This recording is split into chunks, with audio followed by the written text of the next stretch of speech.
Aujourd'hui, j'ai pris la direction de Lévillers pour rencontrer Erin Bartel.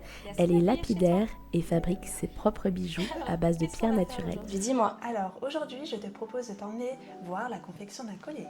comment tu t'es trouvé dans cet univers-là? Parce que je pense que c'est...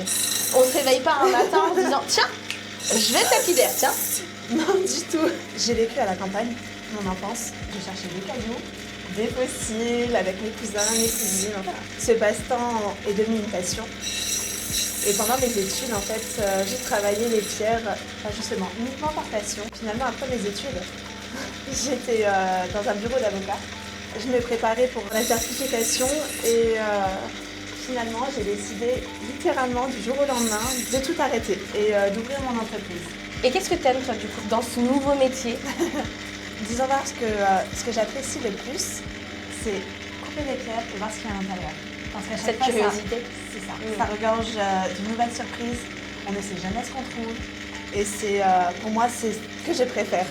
Aujourd'hui, est-ce que tu as envie de cette profession-là? Maintenant, on peut dire ta profession, ta passion. Je vis littéralement de ça depuis que j'ai ouvert mon entreprise. Est-ce que tu peux nous montrer un petit peu le processus pour la création de tes bijoux? Alors, d'abord, je passe de l'autre côté. Ok, je te suis. Donc là, on est dans la caverne d'Ali Baba. C'est ça. Lorsque j'arrive, je ne sais pas forcément toujours ce que j'ai envie de faire, parce que ça va dépendre de, on va dire, plusieurs facteurs. La première, c'est suivant si ce que j'ai vendu le week-end, D'accord, ton stock. donc mon stock, soit c'est vraiment suivant mes envies. Si par exemple, cette fois-ci, j'ai envie de travailler que de l'opale, je travaille que de l'opale. Ce que je fais, c'est que je regarde les morceaux, je prends soit un bac, soit directement les pierres, et je passe de l'autre côté pour les travailler. Une de mes favorites, ça va être de la fluorite violette D'accord. qui vient des Ardennes. C'est mon petit bijou. Chez nous, on peut retrouver quel type de pierre?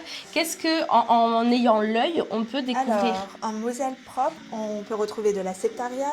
Après, je sais qu'on peut trouver du quartz chez nous. C'est ça, du quartz. Donc quartz Ah, rose, du coup?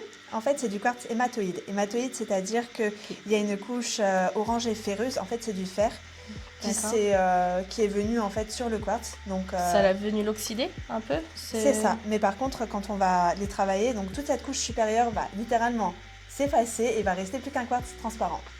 Et là, tu me dis que ces petits morceaux-là orangés, ils vont devenir transparents, translucides. Oui, c'est ça. Ok.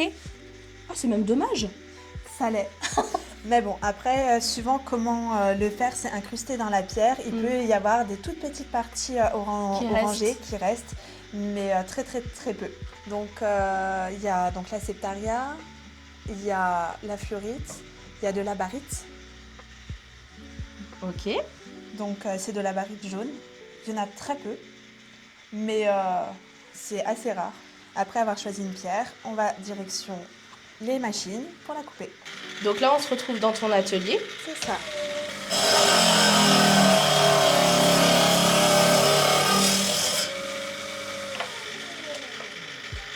Donc après, comme dit, ça peut avoir donc tout le morceau ou parfois il y a déjà des pierres qui lâchent. Et ensuite, à partir de ces morceaux-là, je vais passer à la machine juste à côté. Et tu vas d'abord faire les formes, puis la polir. Ok.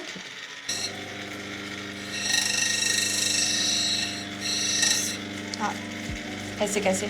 elle s'est cassée. C'est des choses qui arrivent fréquemment? Régulièrement. Après, c'est pas tellement grave, parce que du coup, suivant les morceaux, donc les petits comme cela, je vais en fait les calibrer pour les mettre sur les bagues. Je n'ai pas de perte. En fait, les tout petits morceaux, justement comme celui qui vient de lâcher, vont être réutilisés pour les bagues. Pour les tout petits des résidus de ce type-ci, ils vont terminer en fait sur les bougies. Comme j'ai fait des bougies avec un bijou à l'intérieur, donc je mets les tout petits résidus sur le dessus pour faire la décoration. Ok. Donc ce qui fait que j'ai littéralement aucun déchet. Alors en matière de tarifs, ça va de combien à combien? Parce que c'est vrai qu'on parlait tout à l'heure par exemple de l'opale, qui est une pierre hyper Onéreuse. Bon, moi j'allais dire noble, mais oui, onéreuse aussi, oui. Du coup, tes tarifs, ils peuvent aller de combien à combien? Alors, Je pense que ça dépend des pierres à chaque fois, mais... oui, exactement. Sur des bagues, je vais être la plupart autour d'une vingtaine à trentaine d'euros. D'accord. Toutes pierres confondues? Hormis les opales. Ouais. Les opales, forcément, plus onéreuses. En termes de collier, on va être la plupart autour des 30 à 40 euros. Erin, est-ce que je peux m'essayer un petit peu à la taille? Alors, Vas-y. si c'est un peu trop grand, n'hésite pas à baisser. Attends. C'est bon, ça y est, je suis calée. Alors, dis-moi, qu'est-ce que Donc, je peux faire? Tu la prends comme ça Ouais. et tu passes. Ok, Et ça, c'est le très très gros. d'accord. Fais attention à tes doigts parce que je suis désolée, ta manicure va peut-être... C'est pas grave. On peut appuyer bien Appuie ou- bien bien. Celle-là, elle résiste bien bien. À partir du moment où ce n'est pas lisse, Ah, tu ne celle-là, peux elle pas va passer pas... au grain suivant.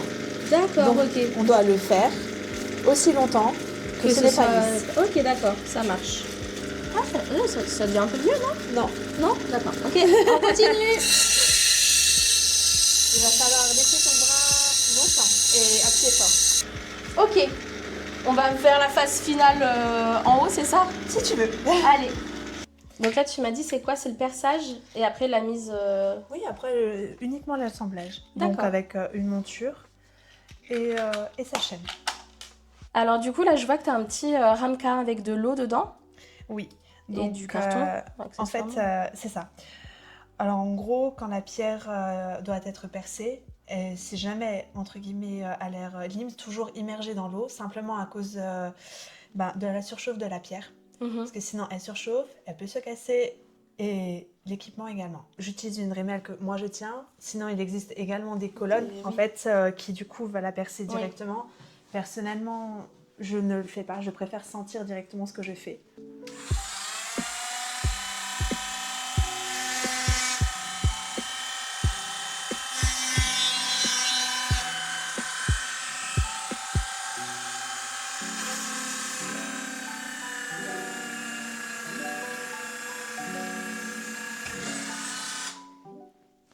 Et voilà. Et donc même là, tu peux encore aussi avoir des risques de casse si Oui. tu... Alors, la plupart du temps, il va y avoir des inclusions internes. Quand la pierre est translucide, c'est facile, on voit à travers. Par contre, quand elle est opaque, comme ici, c'est beaucoup plus risqué. Tu ne sais pas, tu ne peux pas voir.